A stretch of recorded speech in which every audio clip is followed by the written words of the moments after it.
Welcome back to Figure Friday. We are taking a look at one of the most intricate statues that I have ever seen. If you haven't played it, Ghost of Tsushima is one of the best games that I've played in recent years. Do yourself a favor, go check it out. It's super fun, and this statue does a great job embodying the same vibe that I get when I play Ghost of Tsushima. Of course, I'm talking about Jin Sakai here. He's a 1/4 scale statue, he's a resin statue, and he was done by Prime 1 Studios. Prime 1 has a history of being kind of the peak, the best when it comes to resin statues, so I'm really excited to review this one with you guys today. Let's dive in and take a look. Jin here comes in at 58 centimeters tall, 56 centimeters wide, and 44 centimeters deep, and weighs right around 17 kilograms, so you know he is a massive statue.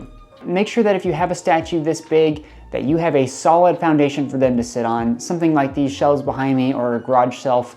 That way they are not going to risk falling over or breaking whatever it is that they're sitting on top of.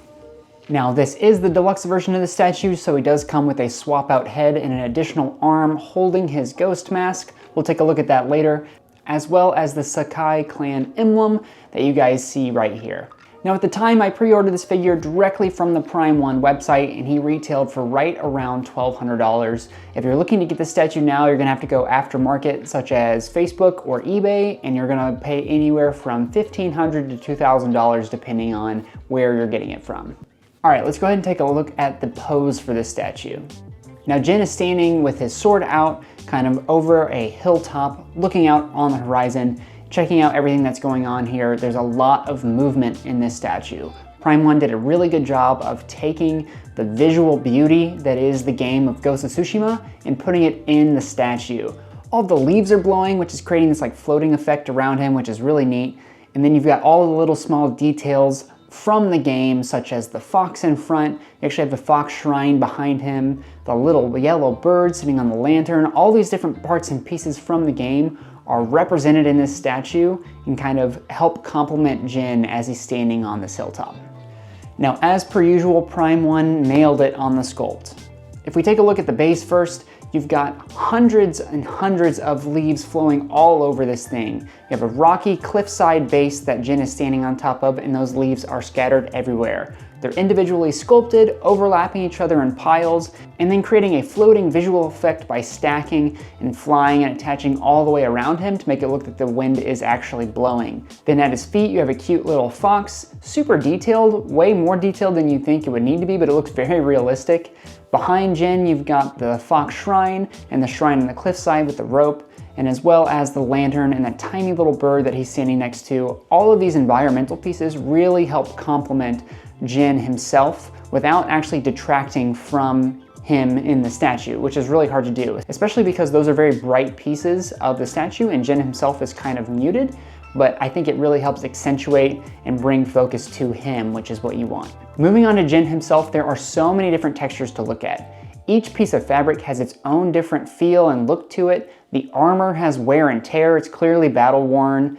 And as you move up, I love the mixed media of the ropes across his chest and waist. That's a really cool touch. Those are real fabric ropes, and they play really well with the sculpted armor. Now, when we take a look at his head and his face sculpt, I think they did a really good job making this look extremely realistic, and the likeness is very good for the actor that played Jin in the game. Hey, if you guys are enjoying this video so far, don't forget to give it a like down below.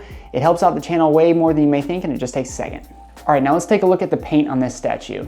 Everything is really well done in terms of all the different textures and wear and tear. There's a lot of mud splatter and dirtying that makes this look well worn, as if Jin has been through the mud, been through the forest, and really kind of just been through battle, which is awesome. I love the contrasting colors in the stone base and the shrine, the fox in front, and all of the leaves. They really kind of highlight Jin as the focal point for this piece. Both faces are painted extremely well in terms of detail. The swap out head, you can see Jin's full face and him holding the mask with his other hand. I think that's a really cool optional piece if you'd rather see Jin himself almost contemplating what it means to be the ghost. It's very cool. Depends on what you're showing in your collection, but I like having the option of both. Now, no statue is perfect, so let's go over some of the things I don't like about this statue. I think they made Jin's skin tone extremely gray in this statue for some reason.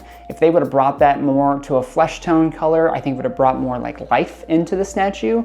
But yeah, he's very dark, very gray, almost as if he was covered in dirt, which I could understand that being the reason. But even the mask off version is still very gray. I think it would have been better had they done more of a pink or skin tone to just liven him up a little. Secondly, I don't know why Prime 1 hasn't standardized the use of glass eyes in all their statues. They should, they look better, and being as expensive as Prime 1 is, glass eyes should be mandatory. Just my opinion, but I think it's crazy that they're not. Lastly, I would love to see his sword be made of real metal. I appreciate metal weapons. I think they hold up longer and they look better. They just look more realistic. So having a metal sword on the statue would have been a nice plus.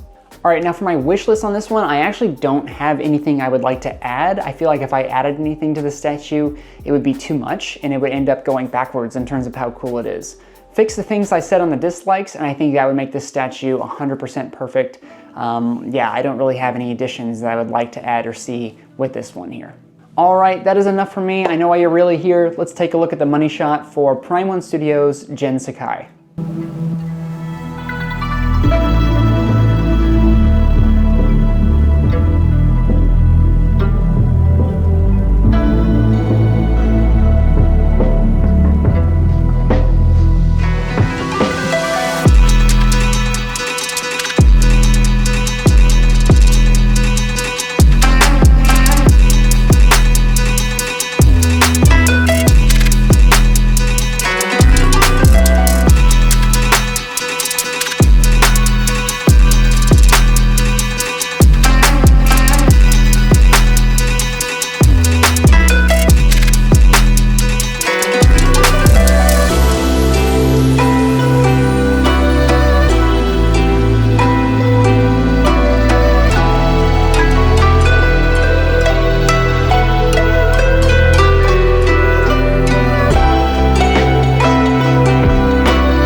This statue really has it all. There's so many textures, the paint's fantastic, everything is sculpted so nicely. Prime 1 does a really good job. I think they killed this statue.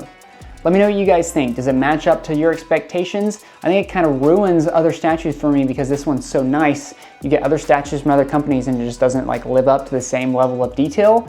So it makes it hard to want to buy anything else because Prime 1 does such a good job on these figures. I would love to know what you guys think in the comments down below. Do you guys have the statue? Do you have the one with the Sakai clan armor? I like that one a lot too. I prefer the ghost armor, so I went with this one, but both are really, really cool. Leave a comment down below. Let me know what you guys think. Drop a like on this video if you haven't already. Consider subscribing, and I will see you guys in the next Figure Friday.